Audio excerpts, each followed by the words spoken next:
కోలీవుడ్ తమిళ industry ప్రయోగాలకి మారుపేరని చెప్పాలి. ఎన్నో different films ఈ తమిళ ఇండస్ట్రీ నుంచి మనం చూస్తూనే ఉంటాం.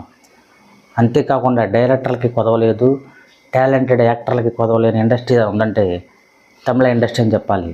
వాళ్ళలో super star Rajinikanth pan India లెవెల్లో తెలియని వ్యక్తి అంటూ ఉండరు.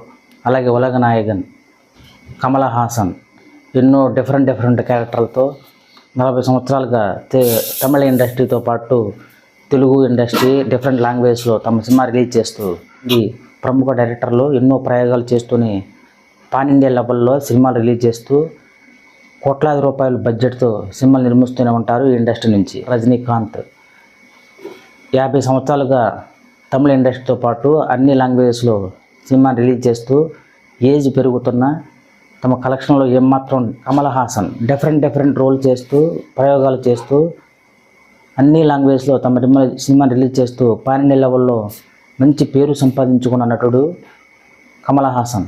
వీళ్ళిద్దరి కాంబినేషన్లో మరొక సినిమా వస్తుందంటే ఎవరైనా ఆశ్చర్యం కలగమనదు. 47 సంవత్సరాల తర్వాత వీళ్ళిద్దరి నుంచే వస్తున్న సినిమా నెల్సన్. ఇంతకుముందు జైలర్ సినిమాతో ఇట్టు కొట్టిన ఇతను ఇప్పుడు 47 సంవత్సరాల తర్వాత అంటే 1979లో వీళ్ళిద్దరి కాంబినేషన్లో వచ్చిన అల్లావుద్దీన్ అనే తమిళ సినిమా తర్వాత మళ్ళీ వీళ్ళిద్దరి కాంబినేషన్లో వస్తున్న సినిమాకి ఒక గ్లింప్స్ రిలీజ్ చేశారు. మంచి అటెన్షన్ క్రియేట్ చేసింది ఈ గ్లింప్స్. ఈ సినిమాకి మ్యూజిక్లు అందించింది అనిరుద్దీన్. మరి ఇద్దరు కాంబినేషన్లో 47 సంవత్సరాల తర్వాత వస్తున్న ఈ సినిమా ఎలాంటి ప్రయోగంతో వస్తుంది, ఎలాంటి హిట్ క్రియేట్ చేయబోతుంది, ఎలాంటి కలెక్షన్ రాబడుతుంది, అందరి చూపు ఈ తమిళ ఇండస్ట్రీ వీళ్ళిద్దరి కాంబినేషన్లో వస్తున్న ఈ సినిమా మీదే ఉందని చెప్పాలి. అయితే ప్రయోగాలకు మారుపేరైన కమల్ హాసన్, సూపర్ స్టార్ రజనీకాంత్ వీళ్ళిద్దరూ ఈ సినిమాని మరి ఎలా ఒప్పుకున్నారనేదే పాయింట్.